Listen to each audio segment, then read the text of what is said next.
안녕하세요. 뇌정신 채널 강연으로 조언을 무시했죠.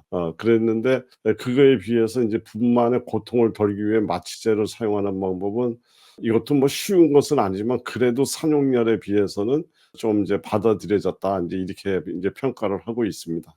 이제 1842 년도에 마취라고 하는 이런 어떤 개념이 이제 발견이 됐는데 이게 미국에서 최초로 발견됐고요. 그때 발견됐을 때 당시에는 어떤 거를 사용했느냐면 지금 이제 에테르라는 그 화학 물질이 있는데 이게 아주 휘발유보다 더 휘발성이 굉장히 강하죠. 그런데 그 에테르를 사용해서 치과 의사가 이렇게 처음 이렇게 사용했던 것이 그 역사의 전환점이다. 뭐 인제 의학 역사의 전환점이다 이렇게 평가하고 있습니다. 그런데 그 에테르라는 것이 인제 그 휘발성이 강하다 나니까 굉장히 그 화재 위험이 굉장히 높은데 또 사용하는 양도 굉장히 많죠.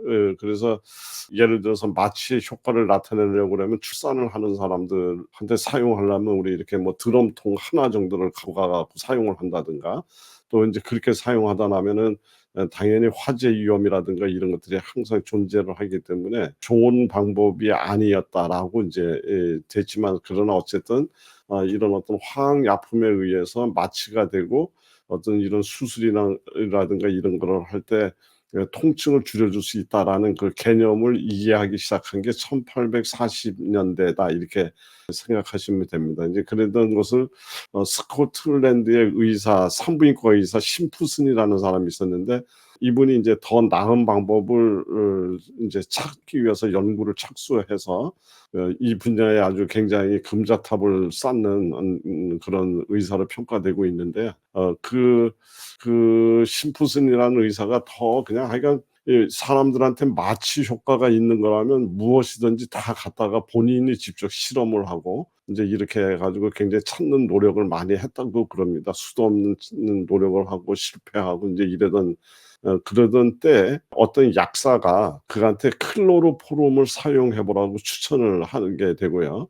요때가 인제 이 클로로포름이라는 화학약품은 인제 1831 년도에 발명됐는데 색깔이 없는 무색 액체 화학 물질이죠. 그런데 이 향이 아주 달콤한 과일 향 같은 게 나고요. 그래서 천식 치료제로 인제 그 당시에 쓰이고 있었던 고런 약이 있었는데 그게 클로로포름이라고 그럽니다. 그래서 클로로포름을 사용해 보라는 그 추천을 받고 나 가지고 그거를 가지고 그 심프슨이 그 친구 2 명하고 심프슨 집 그 식당에서 클로로포름을 인제 이렇게 흡입을 한 거예요. 그러더니 인제 3 사람 모두가 처음에 현기증이 나더니 인제 기분이 좋아졌어요.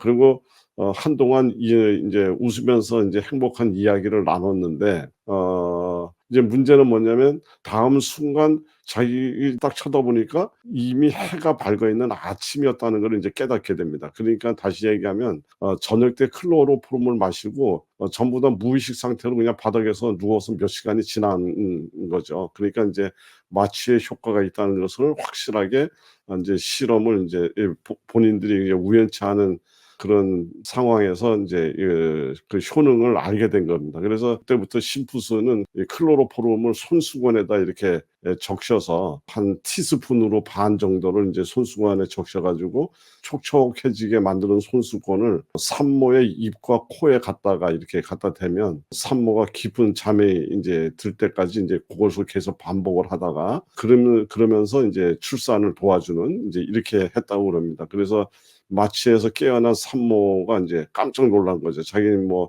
전혀 출산의 통증을 느끼지 못했는데 아이가 태어나 있고 인제 이렇게 해서 그 최초의 그 클로로포름의 도움을 얻어서 태어난 아이의 이름을 아네스테샤라고 인제 이름을 지은 그런 사례가 있다고 그럽니다. 그게 뭐냐면 아네스테샤라는 말이 이 마취라는 뜻을 가졌던 이런 뜻이라고 그래요. 그래서 그 최초의 이 클로로포름을 사용해서 마취 상태에서 아이를 낳은 아이의 이름이 아네스테샤였었다. 뭐 이런 얘기가 있습니다. 아이 이름까지 그렇게 지을 것 같으면 굉장히 고마웠나 보죠. 그래서 아이 네. 이름까 아마 그 예. 맞습니다. 예. 그다음에 그러면 이번에는 이 같은 마취 방법을 의사들이 쉽게 수용했나요? 어떻게 됐나요? 항상 그렇지만 이러한 이제 성공에도 불구하고 수많은 동료 의사들이 그 심푸슨의 발견을 곧바로 받아들이지 않은 걸로 되어 있습니다. 그리고 인제 그들이 받아들이지 못한 이유가 출산 시 마취를 한다는 게 우선 위험하기도 하고 또 불필요한 일이라고 인제 생각을 한 거죠. 출산은 질병이 아니고 정상적인 생리학적 삶의 일부였기 때문에 그런 거에서 뭐 마취까지 해 가면서 이렇게 할 필요가 있느냐 인제 이런 생각이 인제 가장 컸다고 그럽니다. 그러면서도 이제 가장 크게 반대한 곳이 어디냐면 성공회 종교 지도자들이 마취를 아주 강경하게 반대를 했다고 그럽니다. 그 반대를 한 이유가 뭐냐면 창세기 3장 16 절에 나오는 여자에게 이르시되 내가 수태하는 고통을 크게 더하리니 그 수고 속에서 아이를 낳을 것이니라. 이런 이 인제 귀절이 나오는데 이제 바로 성경에서 여성이 출산할 때 고통을 경험하게 되어 있다고 말한 인제 그것 때문에 고통을 받는 건 당연한 거다. 인제 이런 이유에서 고통을 줄여줄 마취의 방법을 사용하는 것을 반대를 했다. 그리고 또 심지어는 인제 일부 인제 실검방진 남자 의사 인제 이런 의사들이 뭐라고 얘기를 했느냐면 "출산의 그 고통, 불편함을 감당하지 못하는 여자는 결코 좋은 엄마가 될 수가 없다." 뭐 이런 주장까지 하면서 인제 출산할 때 마취를 해서 통증을 줄여주는 방법을 이렇게 잘 안 받아들여졌던 걸로 이렇게 돼 있습니다.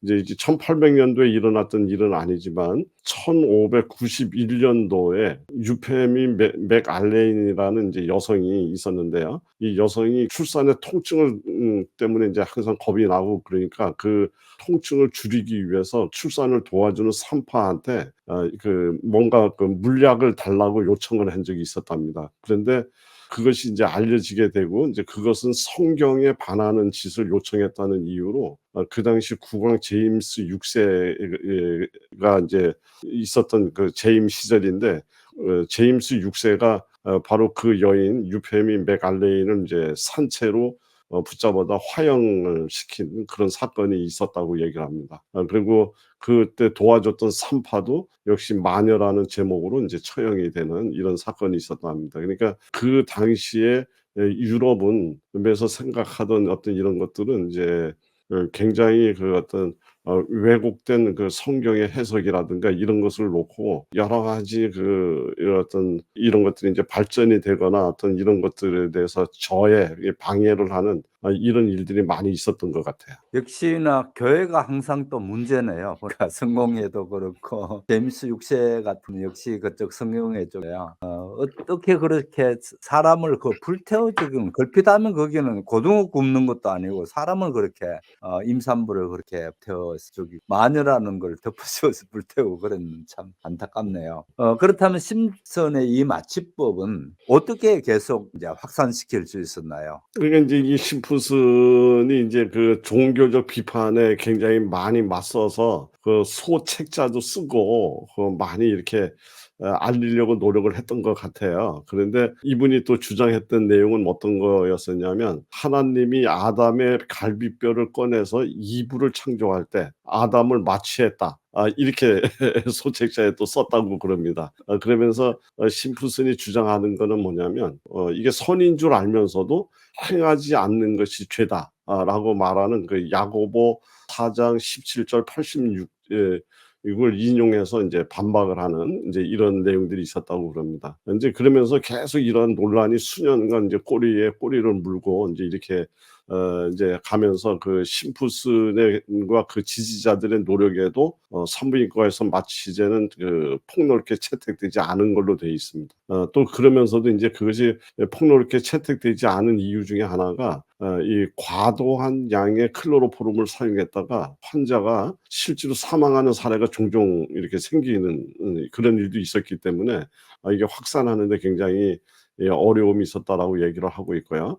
그리고 클로로포름을 사용하고자 했던 의사들도 이 약을 얼마만큼 또는 얼마나 자주 사용해야 하는지 이런 것들에 대한 어떤 공통된 어떤 이런 기준이 없어서 굉장히 이제 이것이 확산하는 어려움을 겪었다고 얘기를 합니다. 그리고 또 성인하고 비교를 했을 때 아기한테는 어느 정도의 양을 사용해야 되는가, 또 클로로포름의 농도는 어느 정도 해야 되는가, 손수건에다 적셔서 한다면 얼마나 적셔야 하는가, 뭐 등등 이런 것들이 표준화가 돼 있지 않아서 이제 확산하는 데 어려움이 있었는데, 이제 그러던 중에 뛰어난 또 이런 실험 정신이 강한 의사가 이제 물잔 바닥에다 천을 채워놓고 그 위에다 클로로폼 부은 다음에 분만을 이제 기다리는 산모에게 물잔을 이제 들고 코에다 갖다가 이렇게 대라고 얘기를 하면 이제 대고 있다면 이제 이 산모가 마취가 되면서 이제 이 손에 흔들리고 이게 턱 떨어지지 않습니까? 그래서 산모의 손이 흔들리고 잔이 이제 코에서 이렇게 점점 멀어지게 되면 이 산모가 마취가 됐다고 판단하고 이제 그런 식으로 해서 이 마취의 양을 조절했다. 이제 이런 기록도 나와 있고요.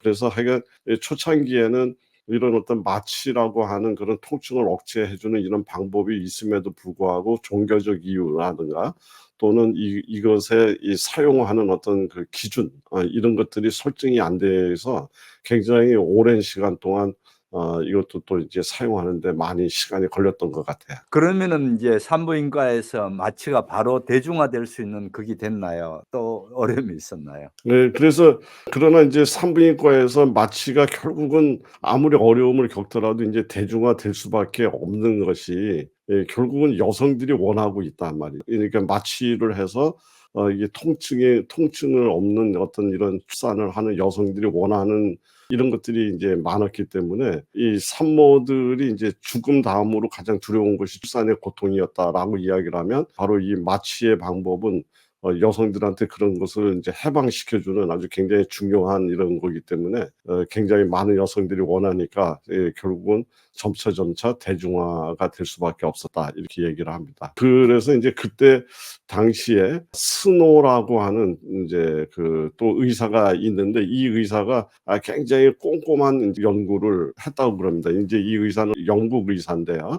이 의사는 이제 클로로포름이 옛날에 치과 의사가 사용하던 에테르보다 훨씬 강력한 어떤 마취 효과가 있는 것을 알고 여러 가지 그 안전성을 도모하는 여러 가지 실험들을 해서 이렇게 투여량을 기준하는 그 투여량 표를 만들어서 이렇게 사용하고 뭐 하는 이제 이런 것들을 이제 스노라는 의사가 했는데 이런 문제를 해결하기 위해서 이제 노쇠로 만든 기화기를 만들어서 요런 측정 가능하고 표준에 따를 수 있는 방식으로 이제 약물을 투여하는 이제 이런 일들이 스노에 의해서 인제 만들어졌다라고 얘기를 합니다. 그래서 그러면서 심프슨이 인제 최초의 클로로포름을 갖고 인제 마취를 했던 의사인데 이 의사의 경우는 이제 처음이니까 굉장히 거칠죠. 그래서 분만 제1 기에서 마취를 시작해서 아주 굉장히 오랜 시간 동안 산모를 잠재웠다라고 얘기를 하면 스노는 라는 그 의사는 클로로포름을 너무 일찍 투여한 것이 아니라 너무 일찍 투여하게 되면 오히려 자궁 수축이 느려져서 출산에 어려움이 있다는 것을 알게 되고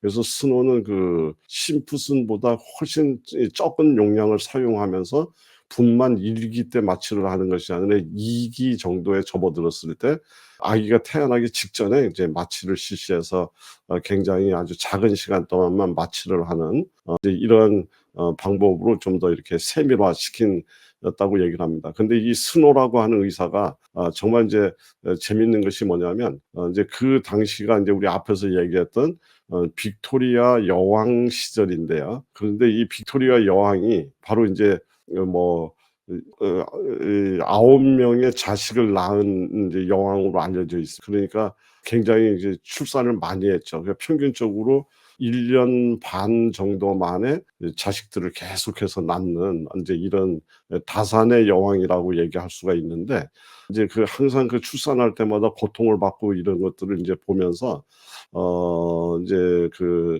빅토리아 여왕의 인제 남편이라든가 인제 이런 분들의 인제 협의하에 소위 인제 그 이 마취를 사용한 스노의 마취 방법으로 해서 출산을 하는 게 어떻겠느냐 이렇게 해서 8번째 아이를 낳을 때 스노를 불러들이고 그래서 마취제를 사용해서 바로 아이가 태어났는데 그 아이가 인제 뭐 앞에서 얘기했던 빅토리아 여왕이 가장 좋아하는 삼촌이자 살릿 공녀를 떠나보냈던 벨기에 국왕 이제 레오폴드의 이름을 따서 레오폴드 왕자라고 이제 이렇게 이름을 붙인 8번째 레오폴드 왕자를 낳을 때 바로 이제 이 클로로포름을 사용해서 마취를 해서 이제 출산한 걸로 이렇게 돼 있습니다. 이제 그래서 클로로포름을 이제 과거에는 이런 것들을 사용하는 것이 굉장히 종교적으로라든가 이런 것들이 이제 문제가 돼서 이게 확산이 안 됐는데, 여왕이 이 문제를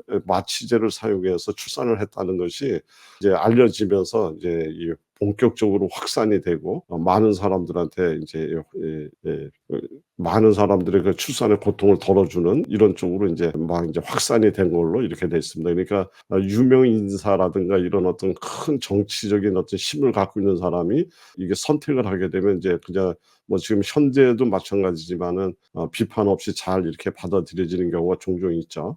그래서 이 분만을 끝내고 났을 때 여왕이 굉장히 축복받은 그런 어떤 기쁨을 표했다, 이제 이렇게 이야기를 합니다. 그래서 그 이후에 스노우가 또 여왕의 9번째 공주를 낳을 때, 베아트리스라는 공주를 낳을 때도 또 마취를 담당한 이제 이런 일을 했다고 얘기를 합니다. 그래서 클로로포름을 뭐라고 부르냐면 여왕의 마취제다, 이렇게 이야기를 한다고 그럽니다. 그래서 그 이후로 이제 귀족과 평민들 사이에서도 본격적으로 사용하는 계기가 이렇게 알려져 있습니다. 지난번 시간 같은데요. 여성으로 위장해서 산모가 아이 낳는 장면에 들어가 봤던 의사가 결국은 화형에 처하는 그 안타까운 얘기 들었네요. 여성이 낳는 장면을 못 보게 돼 있기 때문에 그렇게 된 걸로 알고 있습니다. 그렇다면 지금 심슨이나 여왕의 출산을 도운 스노우, 이런 사람들이 전부 다 남자 의사 같아요. 그렇다면 출산을 도와주던 그 여성 산파를 대신해서 남자 의사들로 바뀌기 시작한 건 언제부터 또 남자 의사가 이렇게 될 수 있었나요? 네, 그렇습니다. 그러니까 이제 이 심프슨도 남자고 인제 스노우도 남자죠. 그 남자가 어느새 인제 그 출산을 뭐 직접 도우는 이런 식의 인제 지금 현재의 산부인과 의사들처럼 인제 이렇게 활약이 인제 시작이 됐는데, 요 시작은 대략 19세기 말 정도에서부터 이런 변화가 있었다고 그럽니다. 그래서 19세기 말에서는 어떤 변화가 있었냐면, 그전까지는 주로 이제 출산의 경험을 갖고 있는 산파들이 출산을 도와주는 형식으로 이렇게 됐다고 그런다면, 이제 19세기 말부터는 산파가 남성 산부인과 의사들한테 이제 자리를 내주고 남성 산부인과들한테 밀려나기 시작했다는 거고요. 그다음에 또 다른 하나는 분만 장소가, 과거에는 집에서 이제 주로 분만을 했다 그런다면 이제 병원으로 이제 가서 출산을 하는 이런 변화가 일어난 것이 이제 19세기 말부터 있었다고 얘기를 합니다. 그러니까 19세기 말에 그 산부인과에 이제 산부인과 의사들이 이제 이렇게 이제 하게 된 거는 왜 그러냐면, 대다수의 남성 의사들이 과거에는 산부인과 자체를 아주 얕잡아 보거나 낮게 이렇게 보았는데, 병원에서 소위 병원으로 인제 와서 출산을 하는 일들이 늘어나면서 병원에 상당한 수익을 발생시켜 주는 인제 이런 아주 소위 블루 오션이었었다고 그럽니다. 그러니까 또 그 당시에는 피임이라든가 이런 것들이 인제 잘 안 돼 있던 시절이기 때문에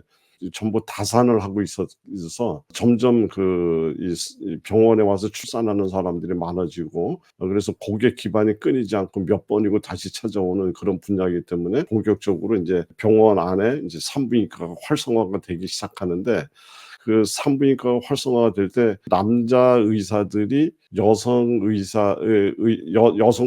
인제 이렇게 밀어낼 수 있었던 것들이 뭐냐면, 이제 사열 같은 어떤 의료 처치, 그 당시에는 그렇게 사열을 많이 했는가 봐요. 그리고 인제 여러 가지 아편을 비롯한 약물 투여, 그다음에 여러 가지 의료 도구 이런 것들을 인제 사용을 남자 의사들이 인제 훨씬 더 잘했기 때문에, 그래서 또 의사들이 인제 어떤 거냐면, 인제 이론적으로도 소위 자궁, 출산, 뭐 생리학적 그런 어떤 인체 미스터리 이런 것 한 부분들을 전부 다 이해하고 그리고 임신이라고 하는 것이 정상 생활의 일부가 아니라 질병 상태가 비슷한 정도로 의학적 주의가 필요하다. 인제 이런 개념을 인제 알리면서 산파들이 맡았던 일들을 밀어내고 본격적으로 인제 병원 안으로 들여오고 여러 가지 도구라든가 이런 거를 사용하는 데 여성보다는 남성이 더 유리했기 때문에 자연스럽게 남자 의사들이 인제 자리를 찾아가는 이렇게 변화가 있었다고 얘기를 합니다. 그러다가 인제 20 세기 접어들면서 산파들이 하던 일거리들의 인제 거진 절반 정도가 의사들한테 다 인제 의사들한테 뺏겼고, 산파들은 인제 하층 사람들의 하층민들의 출산을 돕는 역할 정도만 이렇게 하고, 1930 년대에 이르러서 미국의 경우에 산파가 분만을 돕는 경우는 한 15% 정도에 머물고 85%는 다 병원에서 출산하는 걸로 인제 이럴 정도로 인제 이렇게 양상이 바뀌었다. 이렇게 이야기를 하고 있습니다. 근데 이 산부인과에 와서 이 산모들이 인제 와서 출산을 하러 그렇게는 찾아는 왔는데, 실제적으로 산모들한테는 그렇게 크게 도움은 되지 않은 걸로 이렇게 인제 분석하고 있습니다. 그게 뭐냐면 오히려 해가 됐다. 왜 그러냐면, 지금은 이제 전문적인 산부인과 의사하면 산부인과를 공부를 해서 인제 이렇게 하는 전공의들이 있는 반면에, 과거에는 그냥 의사라고 하는 이런 거를 가지고서 산부인과 수련을 받지 않았는 인제 그런 상태에서 무슨 의사라는 타이틀 하나로 이제 출산을 도와주고 뭐 인제 이런 거를 하다 나니까, 또 왜 앞에서 여태까지 우리가 이제 살펴봤던 것처럼 병원은 여전히 이제 여러 가지 세균 감염이 잘 일어날 수밖에 없는 그런 문제였었고, 또 그러면서도 또 병원에서는 소독이라든가 이 감염증을 예방하는 거에 대해서는 개념이 매우 부족한 이런 거였기 때문에, 실제가 병원에 와서 낳는 이러한 사람들이 그 산모의 그 사망률이라든가 또 그 도구를 사용하면서 아이하고 산모한테 외상을 남긴다든가 인제 이런 것들이 인제 많았었다고 그럽니다. 그리고 분만을 돕기 위해서 뭐 산모의 양막을 파열시킨다든가 회음부를 절개한다든가 뭐 이런 또 일까지 있으면서 여러 가지 그 감염의 확률을 높이고 이제 이랬던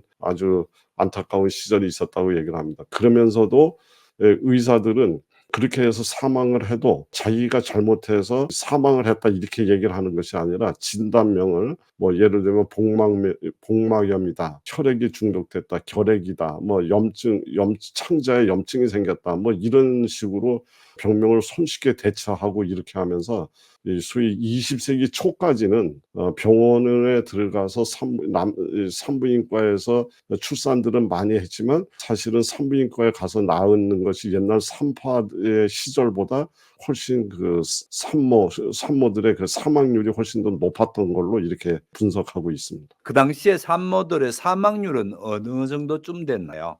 그게 1920 년대죠. 1920 년.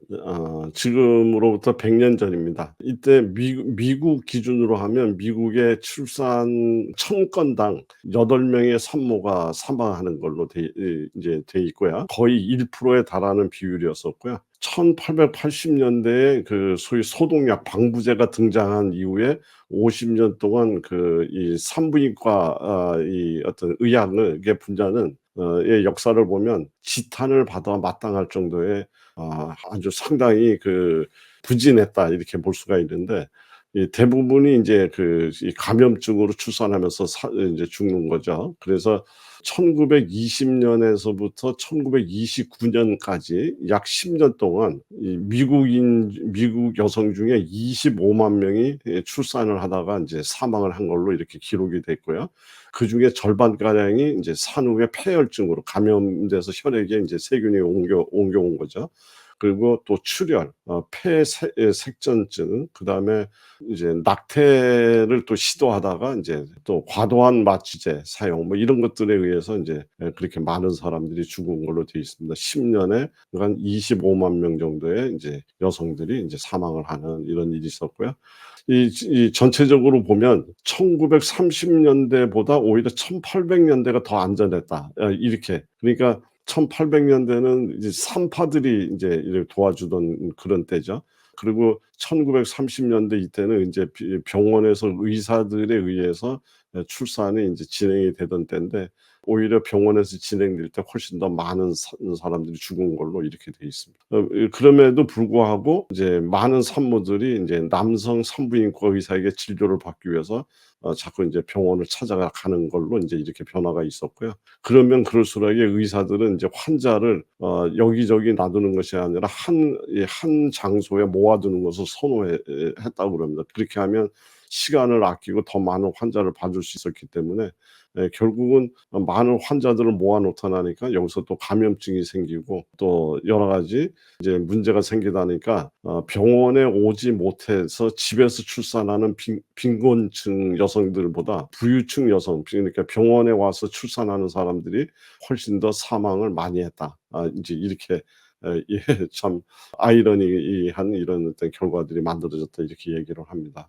그래서 병원에서 산모가 사망하는 비율이 이제 치솟고 이제 이렇게 많아지면서 소위 이제 뉴욕에 있는 보건복지부 소속의 굉장히 명망이 있던 의사 베이커라는 의사가 있는데 이분이 1972년도에 쓴 글에서 뭐라고 써놨느냐면 출산에서 살아남을 가능성을 놓고 이야기하자면 오늘날 미국은 전 세계에서 가장 임산부에게 안전하지 않은 나라에 가까워지고 있다. 이렇게 글을 썼다고 얘기를 합니다. 그리고 보고서에 따르면 30년 넘는 기간 동안 뉴욕에서 발생한 2,000건 이상의 산모 사망 사례 중 65.8%가 여성이 받은 진료가 모든 면에서 적절했다면 막을 수 있었던 그 안타까운 죽음들이었다. 이렇게 또 기록을 해놨다고 합니다. 그러니까 20세기 초에 이제 가임기 여성 30명당 한 명꼴로 이제 한 명꼴로 출산 중에 이제 출산 중 사망한다고 이제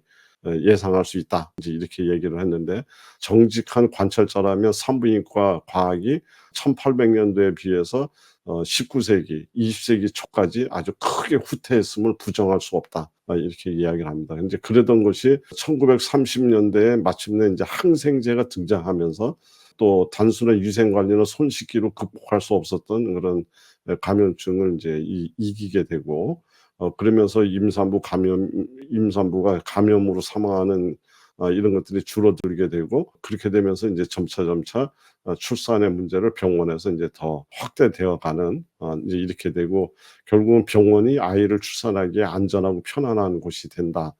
이런 전망이 이제 하나 둘씩 이제 자꾸 실현이 되면서 산부인과 과학이 이렇게 발전되었다 이렇게 이야기하고 있습니다. 네. 그렇다면 오늘날처럼 산부인과가 본격적으로 사망률이 줄어들기 시작한 게 어떤 계기였는지 하고요. 그다음에 이순희 님이 질문한 부분은 "요즘 사망률은 거의 없지 않나요?"라고 했는데 요즘은 또 어떤지 이런 부분을 말씀 주시면 좋겠습니다. 네, 우선 여기 이제 질문에 먼저 답을 드리면 지금은 정말 사망률은 아주 특별한 경우를 빼놓고 직접적인 어떤 출산 과정에서 사망할 수 있는 그런 것은 거진 없다. 그래서 축복 속에 들어갔다 축복 속에 나오는 거죠. 과거에는 정말 고통 속에 들어갔다가 이제 죽음을 피하지 못하고 이제 이런 것들이 출산 과정이었었다 그런다면 지금은 그렇지는 않은 것 같습니다. 근데 이제 일단 그 사망률이 줄어들기 시작한 건 조금 전에도 이야기 드렸던 1930년대 이후에 이제 항생제가 발견이 되면서부터 이제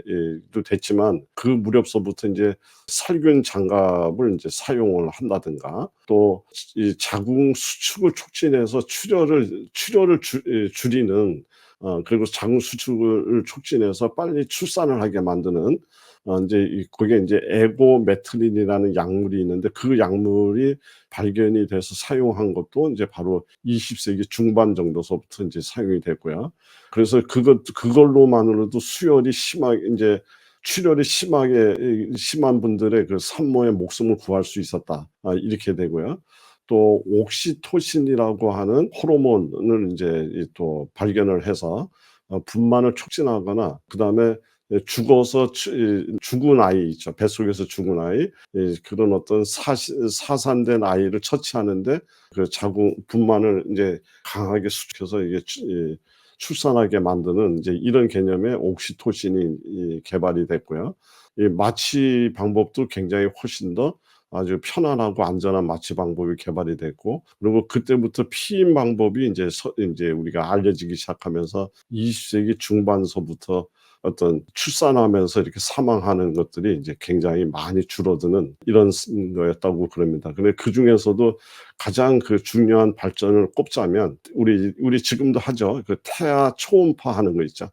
태아 초음파 덕분에 그 초음파를 통해서 의사들은 이제 태아가 성장하는 모습을 계속해서 관찰도 하고, 임신한 동안에 그 태아의 여러 가지 상태를 이제 확인을 할 수 있는 이제 이런 거죠. 그래서 태반의 위치, 태아의 자세, 이것까지 완전히 다 체크를 해서 아주 안전한 분만을 하는데 기여를 하는 것이 이제 초음파 이제 방법인데, 이게 20세기 중반서부터 이제 나오기 시작합니다. 근데 이 재밌는 이라 그럴까요? 또 아이러니한 이런 것들은 뭐냐면, 이 초음파 기술이 음파 탐지기 소나라고 하는 여기에서 기술이 이제 나와서 태아 초음파를 할 수 있는 이것을 기계를 개발하게 됐는데, 음파 탐지기 소나라고 하는 것은 뭐냐면, 타이타닉 호가 그 침몰을 했죠. 그래서 그 타이타닉 호가 침몰하게 된 거가 물속에 있는 빙하를 발견하지 못하고 빙하에 부딪혀서 이제 그 타이타닉 침몰을 했는데, 그래서 그 이후로부터 그 바닷속 물속에 있는 빙하를 탐지하기 위해서, 그래서 음파 측정기, 음파 탐지기를 사용해서 그 빙하를 이렇게 탐지를 해서 사용을 했는데, 1차 세계대전이 나고 그 바닷속에서 잠수함들이 이제 막 이렇게 돌아다니지 않습니까? 그 잠수함을 격침하려면 바닷속 물속에 있는 잠수함을 찾아낼 수 있는 그런 기계가 필요한데, 그 기계가 이제 바로 음파 탐지기 소나였었다고 그럽니다. 그런데 실제가 우리 사람 뱃속에 양수 속에 태아가 있죠. 그러니까 자궁 속의 태아하고 바닷속의 잠수함 사이에는 사실상 똑같다. 별다른 차이가 없다. 그저 정밀도의 문제일 뿐이다. 이제 이렇게 이야기를 한다고 그럽니다. 이제 그래서 결국은 참 이런 어떤 기계들이 발견이 되고 이렇게 할 때는 참 우연치 않은 곳에서 또 연관이 돼서 이렇게 찾아서 사용하는 걸로 이렇게 돼 있는데, 초음파 탐지기, 지금 이제 우리 초음파 보는 기계가 최초에는 물속에 있는 잠수함을 발견하는 원리이기 때문에, 산모를 물속에 이렇게 물을 가득 채운 욕조에 들어가게 만들고, 그 들어가 있는 상태에서 초음파를 측정을 해서 태아의 상태를 이제 확인하는 이런 식으로 최초에는 사용을 했다고 그래요. 그런데 지금은 이제 초음파 이렇게 하시는 거 보시면 아시지만, 이제 수용성 젤리 같은 거를 바르죠. 이제 그런 것들이 개발이 되면서 지금 물속에 가서 하지 않아도 되는 아주 훨씬 간단한 방법으로 초음파를 할 수 있는 이제 이런 시절로 이제 온 거죠. 그러면서도 이런 어떤 산부인과 과학이 이렇게 크게 발전이 돼 있는데도 순간순간 또 실수들을 해서 아주 정말 좌절에 가까운 또 후퇴가 일어나기도 하는데, 그 사례 중에 하나가 뭐냐면, 임신 중에 X선, 우리 엑스레이 찍는 거 있지 않습니까? 임신 중에 X선을 사용한 그런 사례죠. 아주 엄청난 실수를 했죠. 그래서 임산부들한테 X선 촬영으로 태아를 이제 성장을 확인을 했는데, 이게 훗날 알고 보니까 1950년대 정도쯤 와서 이제 이런 것들을 전부 다 이제 좀 더 여러 가지 과학적 사고라든가 이런 이론이 발전이 되면서, 이 엑스레이를 임신 중에 사용했던 사람들에서 태어난 아이가 백혈병이 걸릴 수 있는 확률이 굉장히 높다. 이런 사실이 이제 알려졌고, 그래서 그 이후에 중단이 되는, 뭐 이제 또 이런 거 말고도 굉장히 심각한 사건이 굉장히 많았습니다. 그러니까 지금 뭐 이렇게 하나하나 감염증이 치료가 되고 항생제가 만들어지고 뭐 여러 가지 초음파 기계까지 이렇게 해 가지고 엄청난 눈부신 발전을 하는 것 같지만, 또 한편적으로 이면에는 또 실수에 실수를 거듭을 해서 또 이런 어떤 정말 엄청난 후회스러운 이런 일들이 또 이 산부인과 쪽에서는 계속 있었다.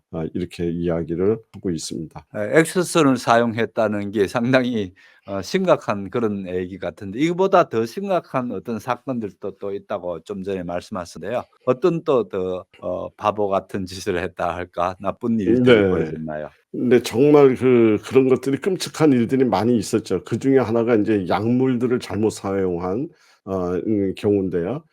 인제 쪼금 디에틸스틸 베스트롤이라고 하는 약이 있는데 요거는 인제 좀 어려우니까 DES라고 인제 부릅니다. 그러니까 DES라는 이 약물의 이 산부인과 역사상에서 가장 끔찍한 인위적 질병이자 아주 가장 폭넓은 재앙 중에 하나였었다. 이렇게 인제 평가받고 있는 것 중에 하나가 바로 DES라는 약물을 사용한 예인데요. 이거는 언제냐면 1938년에서 정말 거진 최근까지입니다. 1971년까지 가장 많이 처방된 약 중에 하나가 DES라는 그런 약이었는데 이 약을 처방하는 목적은 뭐냐면 유산과 조산의 위험을 감소시킨다.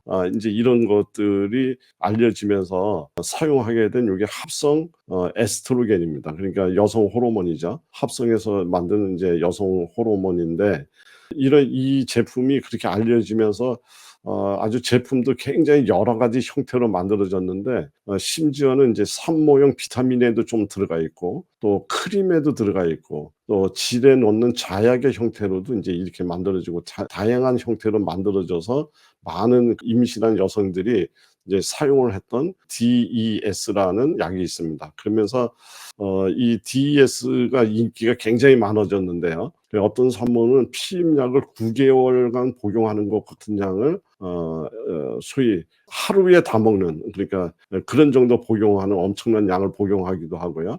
평생 분량에 해당되는 에스트로겐을 임신 기간인 9개월 만에 복용하는 뭐 이런 정도의 양들을 이제 이 약들을 먹게 됐는데 1953 년도에 시카고 대학에서 인제 연구를 해서 DES에 아무런 문제점이 없다. 이 인제 이렇게 밝혀져서 약으로 그렇게 많이 사용했던 약인데요. 1960 년대에부터 이제 이상한 현상이 일어나기 시작한 거가 이 약을 복용한 임산부들한테 질에 암이 생기기 시작한 거예요.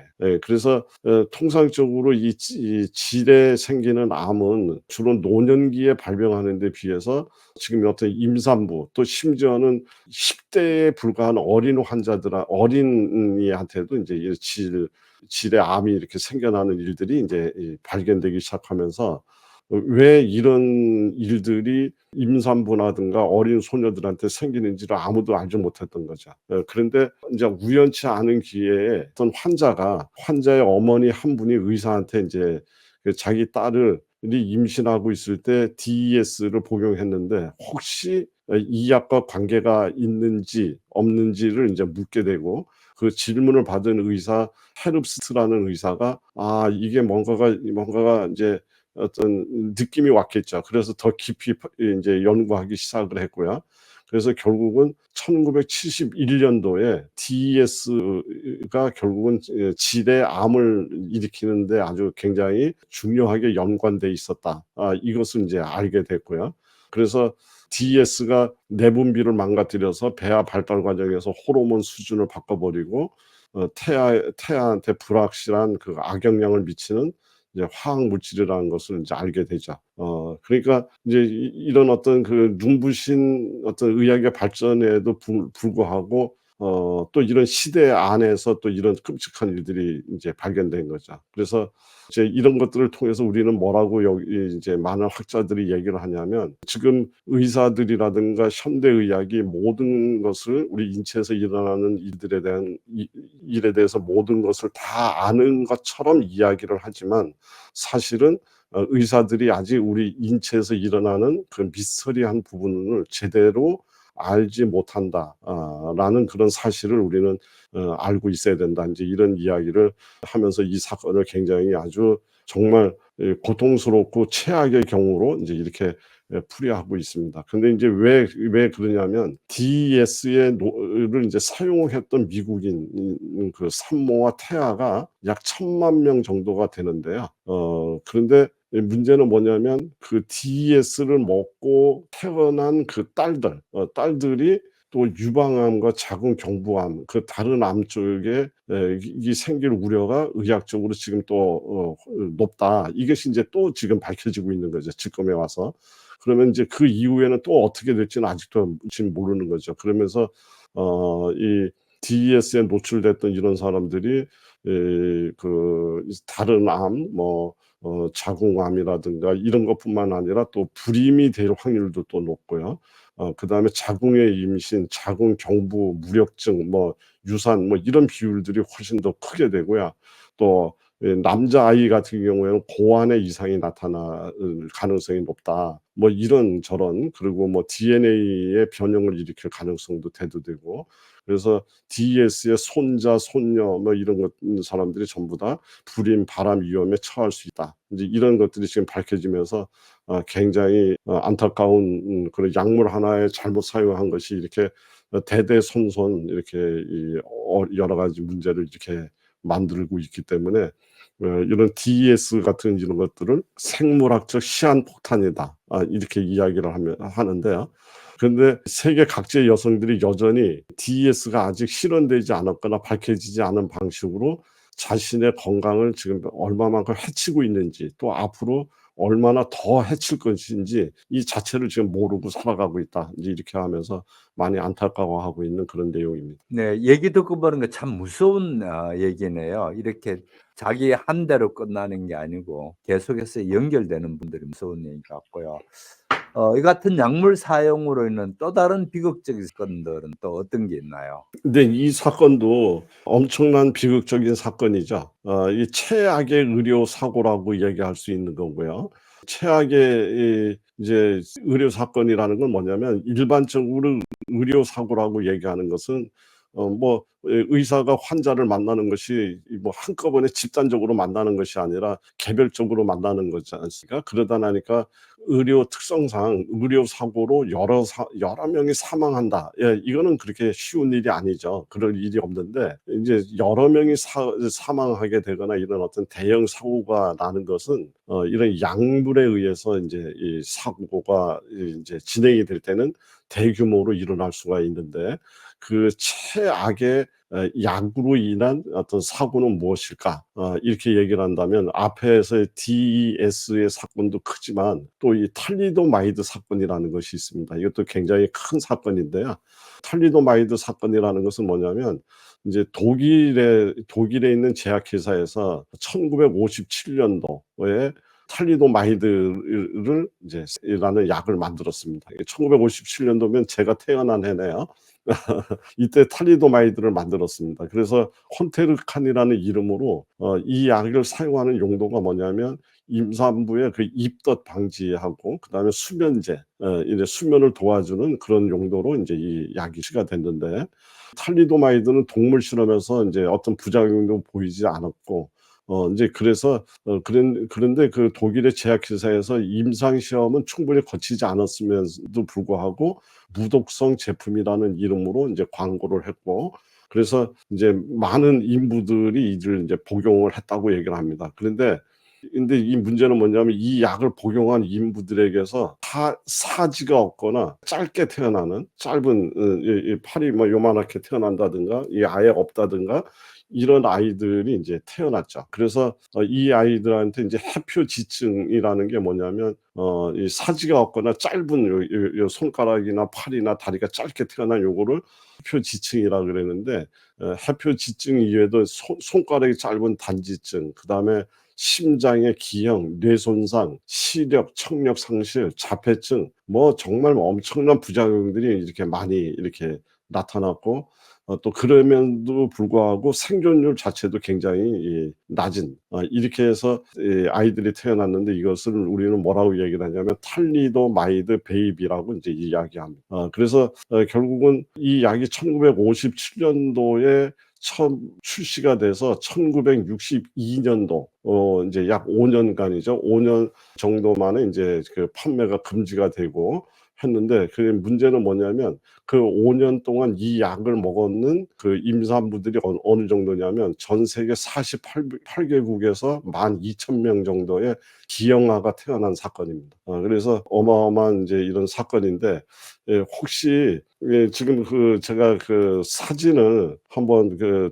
탈리도마이드 베이비라고 얘기하는 그 사진이 인터넷이나 이런 데 들어가면 쉽게 이렇게 볼 수가 있는데 요 자료 화면 혹시 보여주실 수 있으면 한번 보여주시죠. 지금 그 박순웅 님도 앞에 올린 것처럼 이런 거를 올려놨네요. 그러니까 그만큼 많이 지금 이 사진입니다. 네, 이렇게 이제 팔이 다리가 없거나 생겨도 아예 짧게 이렇게 만들어지는 이런 이게 이제 탈리도마이드를 약을 먹고서 낳은 아이들의 모습입니다. 그러니까 참 약물을 한번 잘못 사용한다는 것이 이거죠.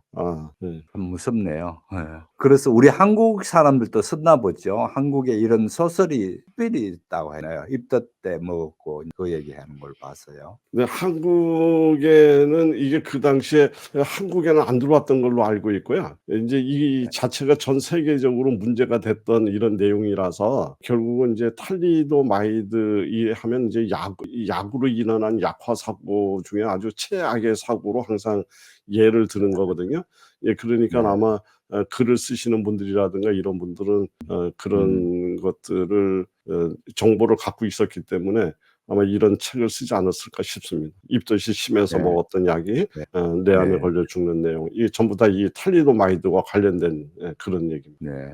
이같이 그 탈리도마이드 사건은 흔히 최악의 그 약화 사건으로 기록되었는데요. 그러면서 이 비극이 다소 운 좋게 마무리가 된 것은 FDA 공무원의 그 노력이 있다고 했는데요. 그 부분은 또 어떻게 되셨나요? 그러니까 인제 탈리도마이드 사건은 이 탈리도마이드 약은 인제 독일에서 최초에 57 년도에 개발이 돼서 그 유럽 전역에 1 차적으로 인제 이 공급이 됐죠. 공급이 되고 그리고 카나다에서 인제 또 이 의약품으로 허가를 받고 인제 이래 됐는데 인제 문제는 요게 지금 운이 좋게 마무리됐다는 거는 미국의 경우를 얘기합니다. 그런데 미국 FDA에서 인제 이 탈리도마이드를 이제 허가를 받으려고 이제 거기다 냈는데 이때 당시에 가 언제냐면 1960 년도에 미국 FDA에 탈리도마이드를 허가를 내달라 인제 이런 것들이 이제 왔는가 봅니다. 그런데 그때 당시에 이 켈시라는 의사가 있었는데 46 세의 의학 박사인데요. 일부 인제 그런 의사들이 그 FDA에 가서 인제 근무를 하게 되고 인제 이랬는데 그 당시에 FDA에는 지금과 같은 어떤 개념의 아주 거대한 조직이 아니고 조금 작은 개념의 회사였었다라고 이렇게 생각하시면 됩니다. 근데 어쨌든 그 FDA에 그 입사를 한 그 켈시라는 의사가 있었는데 이 켈시가 바로 인제 탈리도마이드를 허가를 내주는 그 일을 담당을 했던 공무원인 셈이죠. 그래서 인제 그 유럽과 캐나다에서 승인을 받은 데다가 서독에서는 처방 없이는 살 약물이었기 때문에 이 탈리도마이드가 FDA에서 승인을 나는 것은 막 문제가 없다. 이렇게 인제 생각을 하고 그 회사 측에서도 좀 빠르게 승인을 좀 해 달라고 하면서 굉장히 뭐 이 켈시를 많이 인제 다구치고 굉장히 아주 힘들게 인제 했는 것 같습니다. 그런데도 불구하고 켈시라는 이 의학 박사는 탈리도마이드의 그 여러 가지 이렇게 서류를 검토하는 과정에서 안전성이라고 하는 것을 입증하는 그 데이터가 충분하지 않다고 이제 켈시는 생각을 한 거죠. 그래서 신청서를 검토해서 독성 데이터가 충분하지 않으니까 이 여러 가지 그 실험을 충분히 해서 이것을 다시 인제 "서류를 다시 해서 갖고 와라." 이렇게 얘기를 하면서 승인을 거부했다고 얘기를 합니다.